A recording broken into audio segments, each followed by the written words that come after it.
Olá amigos, bem-vindo à nossa segunda aula de Biologia, no nosso curso Relâmpago de Biologia da Multiversidade.com. Meu nome é Mário Fialho e hoje a gente vai falar um pouquinho sobre as diferenças entre as células. A gente tem 3 tipos de células aqui, você sabe que tipos de células são essas? Bom, isso aqui é uma célula típica de uma bactéria, são organismos que a gente vai chamar de procariontes. Procariontes. Pro quer dizer quase e cário quer dizer membrana, então eles não têm exatamente uma carioteca, ou seja, que é a membrana que envolve o núcleo. Não tem um núcleo, tá? Então, quase núcleo. Aqui tem um eucarionte. Eucarionte que se divide em 2 tipos de célula, uma célula animal e uma célula vegetal. São os principais tipos de células vegetais, tá? Então a gente tem células animal, célula vegetal, tem células de fungo também, e aqui a gente vai encontrar os principais organismos, arqueias e bactérias. Então, o que acontece aqui nessa célula? O que é importante entender isso despenca no vestibular, galera, e nem toda hora tá pedindo que a gente precisa saber identificar os ribossomos. Ah, Mário, quer dizer que então bactéria tem ribossomo? Tem ribossomo. O que faz um ribossomo? Olha, tem ribossomo aqui também, tá? O que um ribossomo faz é participar da síntese de proteína, PTN, proteína, tá? Os ribossomos são fundamentais na síntese de proteína e que é o elemento constituinte de todos os outros blocos da vida. Aliás, é importante a gente entender que uma célula, o que é uma célula? Você foi uma célula um dia. Cara, você não sabia não? Você aí foi uma célula um dia e que foi desenvolvendo. Então, os tijolos fundamentais de qualquer organismo é a célula. Então, voltando aqui para bactéria, o que acontece? Tem uma membrana plasmática? Tem, essa é a definição fundamental. Tem uma membrana plasmática que é basicamente o que divide o meio interno do meio externo, tá? A membrana que é fundamental. Aliás, é isso, em algum momento na evolução, no desenvolvimento da vida, surgiu algo que separou o interno e o externo. Então é fundamental para a vida a gente saber os nossos limites. E tem também um elemento super importante nas bactérias e cianobactérias, que são o fato de ter uma parede protetora ou uma parede celular, que é esse outro elemento que está aqui. Tá? Então a gente vai encontrar uma parede celular, vai encontrar uma membrana plasmática, tá? Protegendo também a célula, ribossomos, e vai encontrar o elemento extremamente importante para a vida que você já ouviu falar, que é o DNA. DNA, que é em inglês desoxynucleic acid. Ah, Mário, pô, tá demais, hein? Pois é, então o ácido desoxirribonucleico, que é super importante, porque é aqui que está a informação. Então, a célula procarionte tem um DNA circular, ele fica aqui de forma circular em vez dos diversos filamentos, por exemplo, que a gente vai encontrar aqui na célula humana. Tá? Então a gente não vai encontrar filamentos de DNA, mas a gente vai encontrar um DNA circular.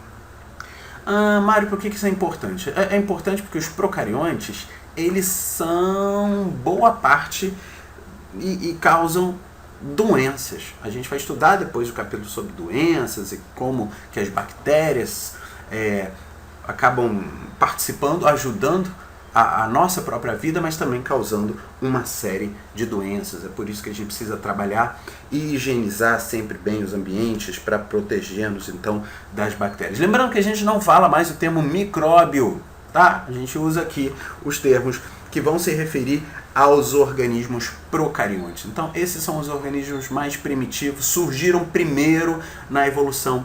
E, aliás, algumas hipóteses, uma super importante diz que mesmo na nossa célula, que é a célula animal, a própria mitocôndria, que é essa organela aqui, ela também seria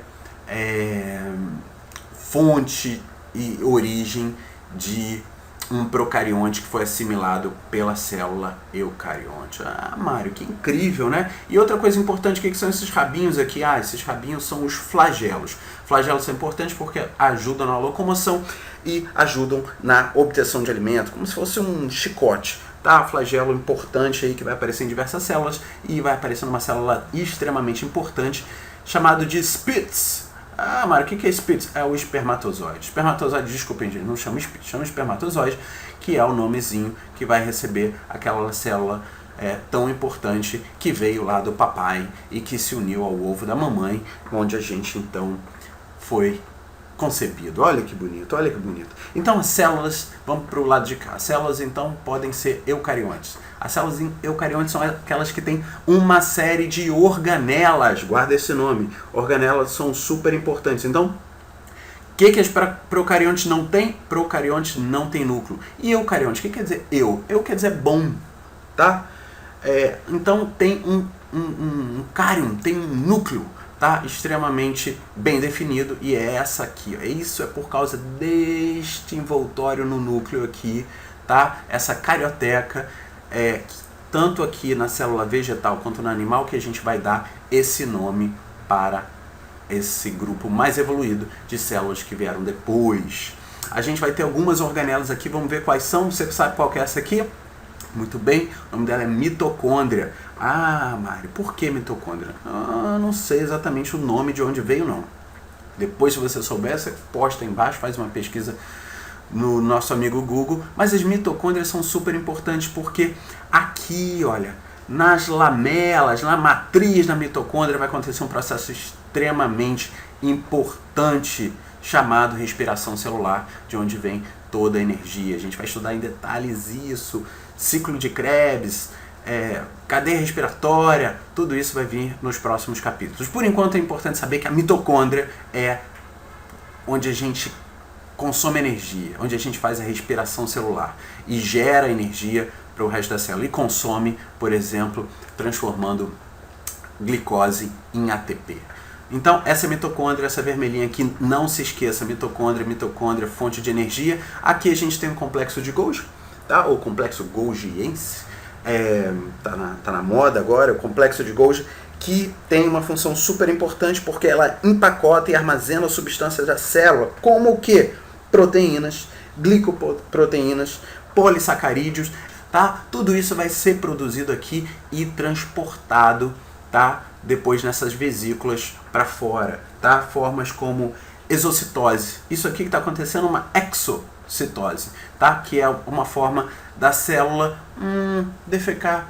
Mas Mário, a célula defeca, bota alguma coisa para fora. Aquilo que a gente não quer, a gente bota para fora. É assim na vida da célula, é assim na nossa vida. E um dado extremamente importante, caiu no Enem de 2013, é o fato das células terem microvilosidades, que são essas dobrinhas aqui, tá? Interdigitações, etc. São áreas que vão aumentar superfícies de adesão e com isso aumenta superfície de absorção, tá? A questão perguntava por que as células intestinais têm essas microvilosidades, porque elas absorvem mais e são feitas para isso, por isso que o intestino tem essa função importante. Então, a célula, é importante a gente ver que ela faz basicamente tudo que os organismos fazem, por isso a célula é a condição fundamental dos organismos e a gente começa a definir vida a partir disso. Tá? As células fazem isso porque elas guardam aqui a informação mais queridinha de todas, que é a informação hereditária, que é aquela que vai ser transmitida, tá? Então, outra organela aqui é o próprio retículo endoplasmático. Retículo porque são redes que vão compor aí uma série de filamentos proteicos, onde o ribossomo vai fazer ali a síntese de proteína e depois vai até formar o complexo de Golgi. A gente não vai ver esses detalhes todos agora não, porque isso é para ser um curso bem rápido e importante aqui. Esse carinha brilhando aqui amarelo é o centríolo, que tem uma função fundamental na divisão celular. Tá? Lembrando que o citoplasma é o próprio líquido, né? O citosol, onde ficam flutuando essas organelas. Tá? Todas as células têm membrana plasmática, sem membrana não tem dentro ou fora, não tem vida.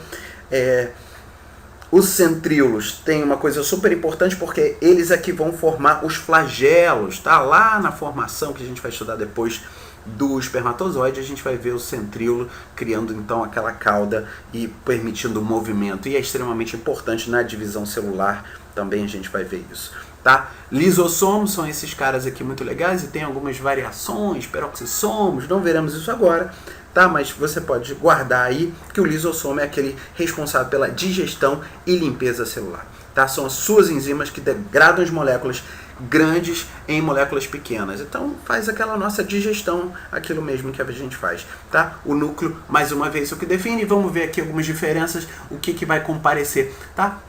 Basicamente, tudo que tem aqui, tem aqui. Aqui tem na animal, tem na vegetal. Tem na animal, tem na vegetal. O vegetal tem algumas coisas que o animal não tem. Tipo o quê?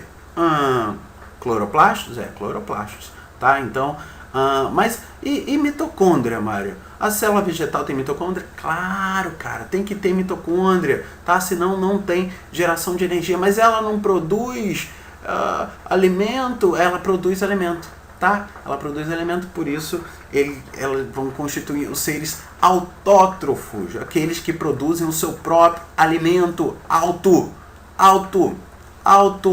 Tá? Trofo, autótrofos. O que isso quer dizer? Autótrofos, tá? É aquele que produz o seu próprio alimento. Guarda essa, tá? Através da luz do sol a gente vai ver isso no processo chamado fotossíntese. E aqui tem um vacúolo. Um vacúolo extremamente importante, além das paredes celulares.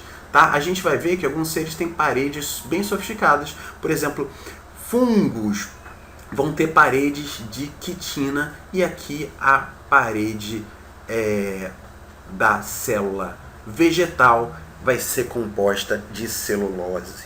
A gente vai ver muito mais sobre isso nos próximos episódios. É só isso que eu queria falar para vocês hoje.